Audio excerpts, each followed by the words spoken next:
Okay, generative AI is going crazy right now. OpenAI released GPT 4.5. Anthropic released Sonnet 3.7, and both of them are state-of-the-art at specific things. And we have new audio transcription models, the best video model finally being available, and so much more in this week's episode of AI News You Can Use, the show that looks at all of the generative AI releases from the past week and filters out only the ones that you can put to work today, starting with ChatGPT 4.5. We just gotta talk about this. I'm recording at midnight. This thing came out a few hours ago. I'm not doing a dedicated video on it because I have some content ideas that take a little bit of time to realize. And I figured the first look we can do right here in News You Can Use. So let's do exactly that. But first, let me briefly summarize the key facts here, because this thing, unfortunately, as of today, Friday, February the 28th, is only available to the pro users. That's a $200 plan, but no worries. Within a week, they want to ship this to all teams and plus users. That's a $20 plan, and after that, they're gonna ship it to all the educational and enterprise accounts. So this thing's not gonna come to the free tier anytime soon, but within a week, everybody should get it at the standard premium price of $20 with the ChatGPT Plus plan. Now, why should you care about this model? We're not even gonna pull up benchmarks here, okay? This is the first time in a while where I'm just gonna completely ignore those, because recently that's really been the story. It's been about pushing those benchmarks further. It's about performing better on all of these coding and mathematical evaluations. That's the story behind all the thinking models. This, not a thinking model. So look, I know some of this, especially the stuff we're about to talk about here, can get a little confusing, especially if you don't follow this day by day. I'm gonna create a separate video very soon, breaking down all the different LLMs and telling you which one we use and which one people use for different use cases. But the very brief version of that and what I've heard about 4.5 and how they presented it so far is that, hey, if you wanted to write or brainstorm with you, this is the best model in the world, GPT 4.5. I'll verify that myself in a second here with my first look, but that's what they claim, and that also seems to be the consensus across the internet, so I have high expectations there. When it comes to coding, everybody always loved the Claude models. Sonnet 3.5 or now Sonnet 3.7. We're gonna talk about Sonnet 3.7 in a second here. I created a separate video, but I have some follow-up thoughts that we'll get to in a second here. That model is really the king for coding. And if you want up-to-date data, well, Grok 3 is your best choice because it's plugged into the Twitter feed. It's gonna be the most current model. And then if you have mathematical or science-related problems, you wanna look at one of the reasoning models, probably O3 Mini High or DeepSeek R1. And if you wanna research something, well, then Deep Research by OpenAI is just the undisputed king there right now. That's a very rough overview of the different models that people are using. Of course, there's way more. Again, already creating a separate video to kind of give you a lay of the land when it comes to all the LLM platforms out there. So back to GPT 4.5. This is not one that will crush benchmarks because it's not a thinking model. It's a normal model like we were used to with GPT-4, GPT-4.0, Claude Sonnet 3.5. All of these models don't think before they answer. They just give you the answer straight away. So they're not going to crush benchmarks, but their main claim to fame here is that it has higher EQ. Better vibes. It feels more human. It's a better brainstorming partner. It's a better writing partner. It's a better creative partner. Now, I personally love to hear this because that's my main use case for LLMs. I love it for brainstorming. I love it for writing, rewriting. I love to use it as a creative partner, as an assistant to my different workflows. Now, with all that being said, let's do a very first taste test here. I'm going to go into my ChatGPT Pro account. That is the $200 subscription. And I'm going to switch over from 4.0 to GPT 4.5. And I'll run one of my standard benchmarking prompts to see what the tone of this is like. Write an email to my boss about the broken coffee machine in our office, and I'm super curious to see how it handles this very standard request. Okay, this formulation is very different from what other models give you. Can already tell you that. Perhaps organize a repair? That is so kind. I'm happy to help coordinate if needed. Also offering the help. This is different. Okay, so I might be a little biased because I heard that it's a bit more human, but this is way more human. And you know what? For each one of these prompts that I run here, we'll put up a comparison on screen so you can compare it to 4.0, the previous model, and Claude Sonnet 3.5, which many people up until now considered to be the king when it comes to the writing style. People just love writing with Claude. So from these comparisons, you can make up your own mind on what works best. So yeah, what can I say except that 4.5 is clearly the best here. It shows empathy and offers help to the boss with solving the problem, and it also keeps it super concise by default. Okay, I'll do another one of my standards. Write me an essay about penguins. Okay, this is the prompt that I probably ran the most across all LLMs, so let me just subjectively judge this. Known primarily for their upright posture, tuxedo-like coloration, and charming waddle, penguins are a testament to the marvels of evolutionary adaptation. Oh, this is just way better. It sounds less like like a textbook and more like something a person would write. Yeah, I mean, that's what this sounds like. Yeah, it just sounds less boring than the other alternatives, don't you think? Definitely more human. I mean, that's lovely. Okay, what if I add in the style of Bukowski? Penguins, little tuxedoed bastards, sliding on their bellies across a frozen wasteland like drunks leaving a bar at closing time. Wow, that's really good. I mean, if I only were to compare that to the 4 output here, penguins, Christ. If there ever was a bird that embodied the cosmic joke of existence, it's these little bastards. And I suppose in this style, actually, both of them perform super well. So it's really this default tone that sees an upgrade.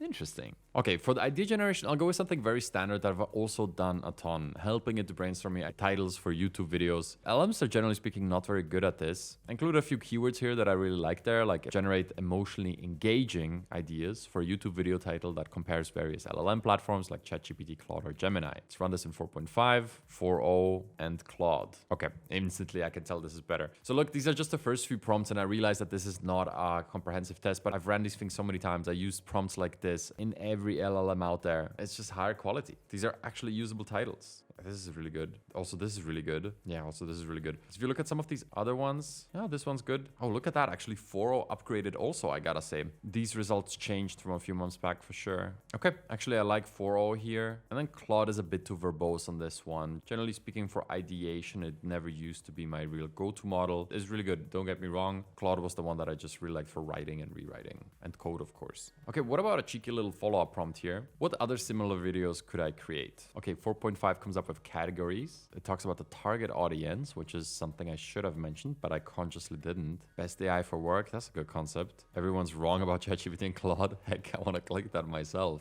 Wow, that's a lot of ideas actually right there without me prompting anything intricate. Very solid results right here. Let's see what 4.0 came up with. Ooh, similar structure. Look at that. It does a lot of these challenge type videos. Replacing a virtual assistant. Now, I have to tell you, like, there's maybe 1 or 2 usable ones in here from my perspective, just purely personal point of view for this channel. Whereas this, every second one of these feels like I might want to pursue that idea further. I mean, damn, what can I say? 4.5 is just really good here. And Sonnet 3.5, as expected, it just doesn't fit the content of the channel at all. I mean, these are very general ideas. No, there's not a single one here that I would want to make. Whereas 4.5 got me, well, at least inspired, but also I feel sort of motivated with all of these good ideas. So there you go, the first model that really sounds like a human. It has empathy, the number one thing that I was looking for in these models. That's why I liked advanced voice so much. And it seems to be baked into 4.5. I realize it's just a few prompts, but hey, it just released. I'm just testing it out. You already know I'll spend my weekend throwing a bunch of different prompts at this, and then I'll come back with a more in-depth evaluation of these different models, how they compare, when to use which one. But yeah, as everybody seems to agree, and as OpenAI mentioned, this does seem like the very best writing model, and also the very best brainstorming and creative model. They did mention that this is probably the biggest model that has ever been trained in human history, and that seems to line up with the quality of the results here. So hopefully within a week, everybody on the Plus plan will get this. And meanwhile, I'll do the same thing I did when Operator came out. If you have a prompt you want me to run, you can just leave a comment below and we'll take some of them, run them through 4.5 and just reply with the answer. So you can test some of your own prompts already, even though you might not have Pro. Of course, we can't guarantee an answer to everybody, but within the first day or two, we'll do our best to reply to as many comments as possible. One more thing about GPT 4.5,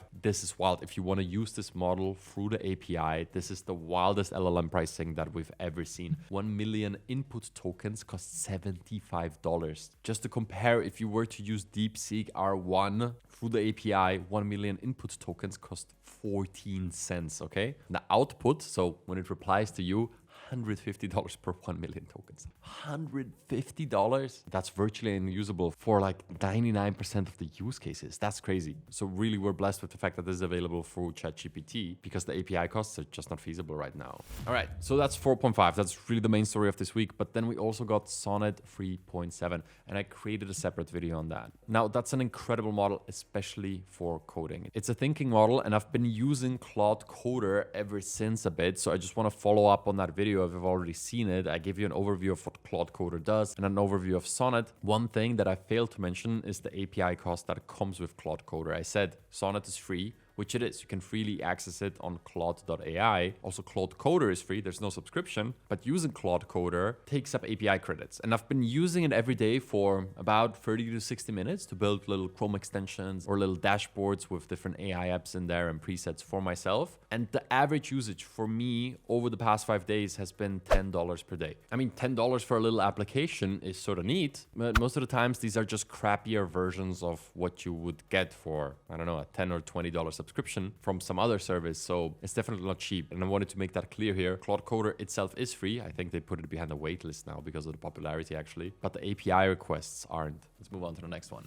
Okay, so our next segment is something for everybody who's using the Chrome browser. And this right here is a nifty little Chrome extension that allows you to use various reasoning models right inside of your browser. It's called Monica, and they're the sponsor of today's video. And when I first saw this, I was genuinely interested because this is one of the most interesting Chrome plugins that I have seen so far. But rather than me telling you about it, let me show you what I'm talking about here. So I'm just gonna pull up a random Wikipedia article and pretend like I'm writing a research paper for school or something. So if I wanted to use an LLM with all of the information in here, there's multiple ways. I could use search, I could select all of this and copy it over into a large language model, or I could just stay in the window that I'm in already, rather than managing multiple windows and tabs. Because the Monica extension allows you to run models like DeepSeek R1 directly on this page. And if I want to work with this tab, all I need to do is go over here, say chat with this page, and hit summary. That's it, and it starts a brand new conversation. I get the full summary right here, and I get to model switch between all of these various models, including DeepSeek, O3 Mini, and more. Let me be clear, this extension is very extensive. They built so many things into here that this chatting with the page is literally just scratching the surface. Because if I wanted a different type of summary, I could just go down here to my prompt library and I save this density summarize. It is actually a prompt I use myself in my own workflows. It creates 5 summaries that are increasingly dense, and usually somewhere around the 4th or 5th one, I find the very best summary that AI can produce. And here in this case, I can just use the preset prompt in the conversation with the Wikipedia article.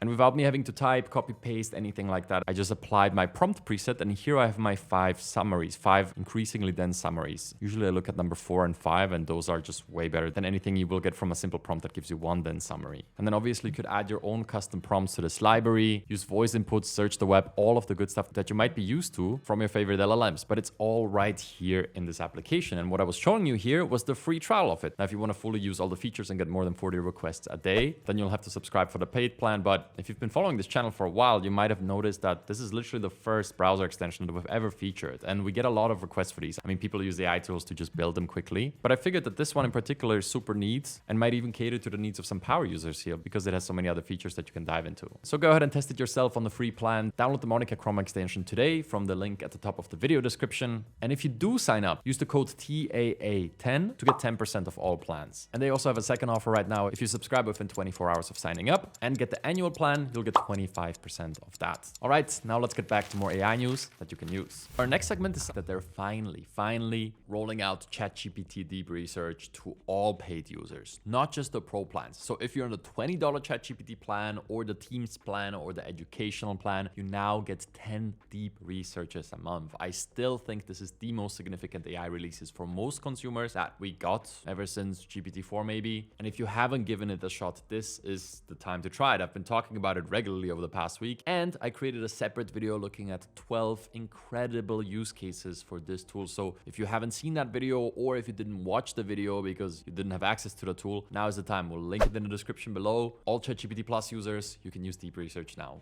finally. And they also made some changes to all other users. So all the pro users who are paying $200 a month now get 20% more deep researches a month. I think this actually matters, as we at the AI Advantage hit the limit on multiple accounts already, and it hasn't even been a month. And they shipped some updates where the deep researchers now include images in their outputs, images that are directly cited from the sites, just like most of the content. And they're saying the deep research has a better understanding of uploaded files. And this is great because a lot of times I gave it a document and it sort of ignored it and really focused on the links. So I'm glad to see that if I do something like uploading the 5-page document with my company context, it will be able to reference that better in its deep research. So there you go. The, in my opinion, most powerful AI tool out there is now finally accessible to a wider audience. And go save some time with it. And on a similar note, and this will be super brief, Perplexity has sort of a weaker version of deep research that I mentioned last week is now freely available on a free account with Perplexity. And this week, they're releasing it through their API. So there's no OpenAI deep research API API yet. So if you want to call it programmatically, build it into an automation or whatever it might be, can't do that yet with OpenAI's version. It's only available through ChatGPT.com. Perplexity shipped this, and I expect or hope for a deep research API soon to come, because in a lot of my automations, I would love to start with step one, go and scour the internet for half an hour and then start the automation. Right now, you can start implementing that with the Perplexity Sonar Deep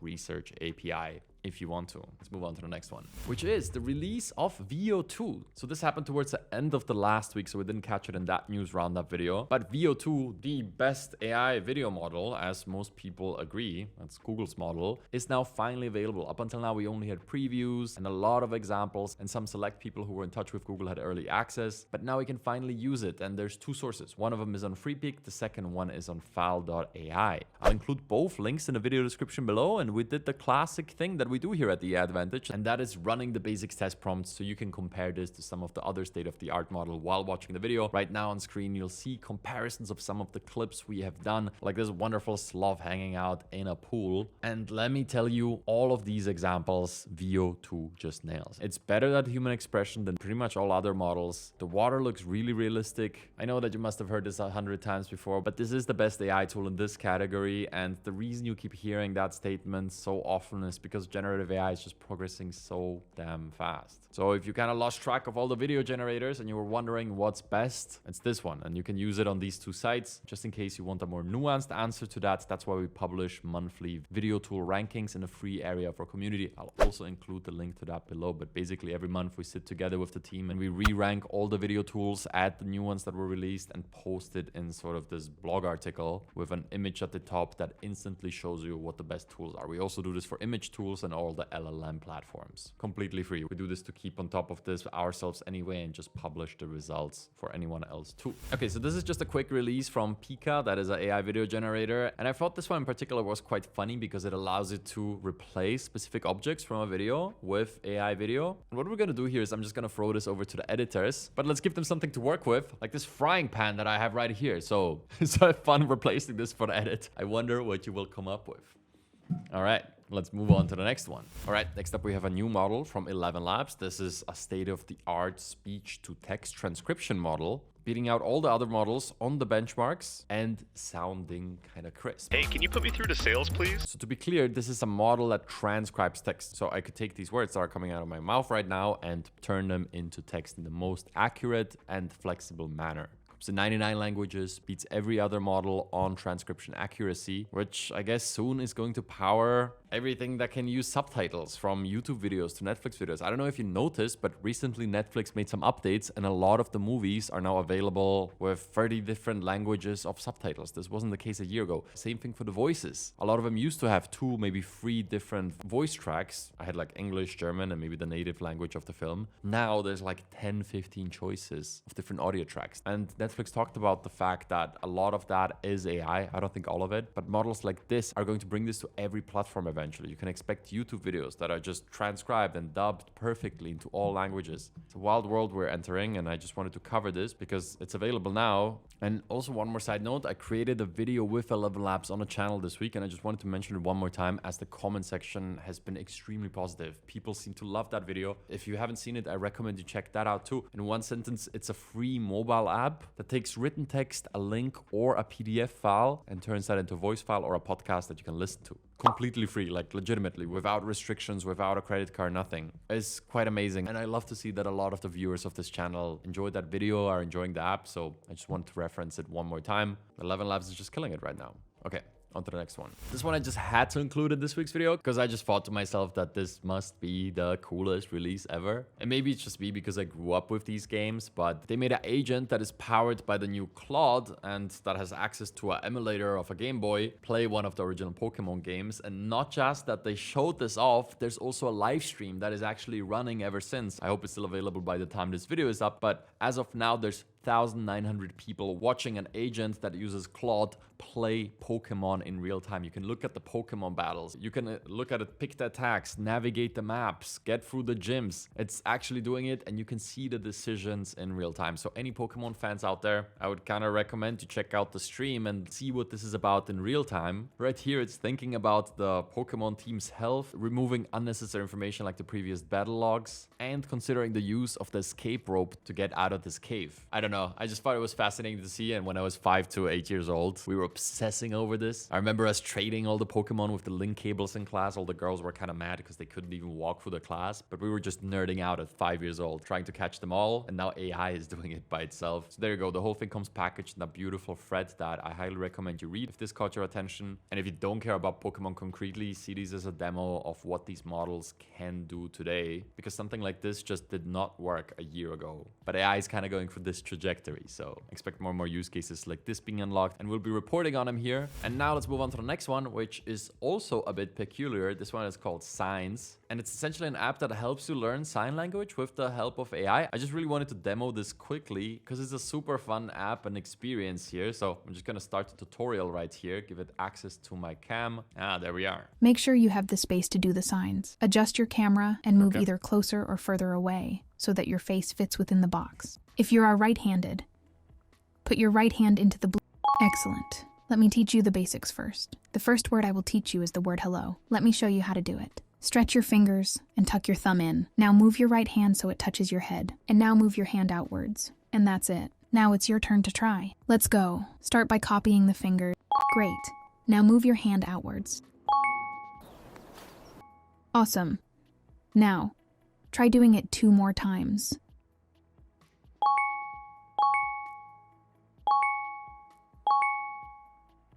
Well done. You just said hello. The next word is thank you. With a flat hand, start by touching your chin. And now move your hand outwards, towards the person you are saying thank you to. Give it a go. Excellent. Here is the sign for who. With your finger pointing, put it near your mouth. Now bend your index finger. Straighten it. And bend it one last time. That was who. Pointer finger near mouth. Index finger down. I'm not sure what to do with my hands. Straighten it. One last bend. And that was who. Well done. See? That was easy.